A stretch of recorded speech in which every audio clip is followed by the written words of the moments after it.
వీక్షకులందరికీ నమస్కారం. అమరావతి రాజధానికి సంబంధించి 2 బిగ్ అప్డేట్స్ వచ్చాయి.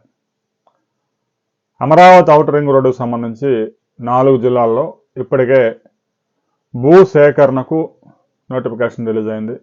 తాజాగా ఎన్టీఆర్ జిల్లాలో 3,300 ఎకరాల భూ సేకరణకి ల్యాండ్ నోటిఫికేషన్,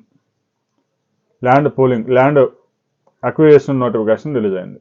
1,416 హెక్టార్ల భూమిని ఎన్టీఆర్ జిల్లాలో సేకరించబోతా ఉన్నారు.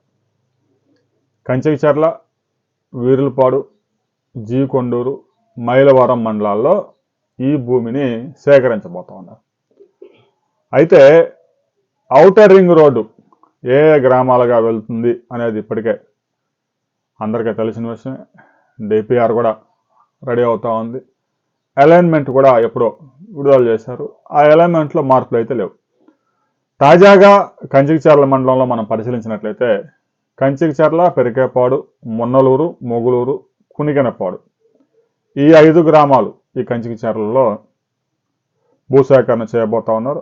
ఇక ముందుగా వీరులపాడులో పొన్నవరం, జగన్నాథపురం, జుజ్జూరు, చెన్నారావుపాలెం, తిమ్మాపురం, గూడెం, మాధవరం ఈ 6 గ్రామాల్లో వీరులపాడు మండలంలో. ఇక జీకొండూరు మండలం మనం పరిశీలించినట్లయితే కుంటముక్కల, దుగ్గిరాలపాడు, పేటరంపాడు, నందిగామ, కోడూరు ఈ 5 గ్రామాలు. ఇక మైలవరం మండలంలో మైలవరం, పొందుగల ఈ 2 గ్రామాల్లో భూసేకరణ చేయబోతా ఉన్నారు. ముఖ్యంగా 1798 సర్వే నెంబర్ల నుంచి భూమి సేకరించబోతున్నట్లు సిఆర్డి అధికారులు నోటిఫికేషన్లో స్పష్టంగా పేర్కొన్నారు. 21 రోజుల్లోపు ఎన్టీఆర్ జిల్లా జాయింట్ కలెక్టర్కు లిఖితపూర్వకంగా అభ్యంతరాలు ఏదైనా ఉంటే, సూచనలు, సలహాలు ఉంటే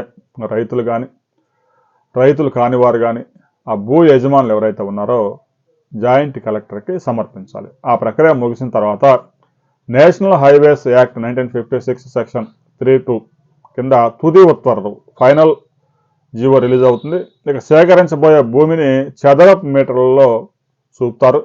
ఓఆర్ఆర్ కోసం గుంటూరు జిల్లా మంగళగిరి, తాడికొండ, మేడికొండూరు, కొల్లిపర, తెనాలి, వట్టిచెరుకూరు, గుంటూరు తూర్పు పశ్చిమ మండలాల్లోని 4,763 సర్వే నెంబర్ల పరిధిలో 2,342 హెక్టార్లు, కృష్ణా జిల్లాలో బాపులపాడు, గన్నవరం, ఉంగుటూరు, కంకిపాడు, తోట్లవల్లూరు మండలాల్లో 2,002 సర్వే నెంబర్ల నుంచి 1,111 హెక్టార్లు భూసేకరణకి డిసెంబర్ 8నే నోటిఫికేషన్లు వచ్చాయి.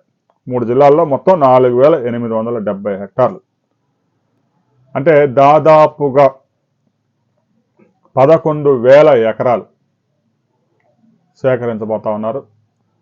తర్వాత ఔటర్ రింగ్ రోడ్డుకు సంబంధించి భూసేకరణ ప్రక్రియ పూర్తయిన తర్వాత ఆ భూమిని జాతీయ రహదారుల సంస్థకి అప్పగించగానే వెంటనే డిపిఆర్ సిద్ధంగా ఉంది కాబట్టి ఇక టెండర్స్ పిలిచే అవకాశం ఉంది.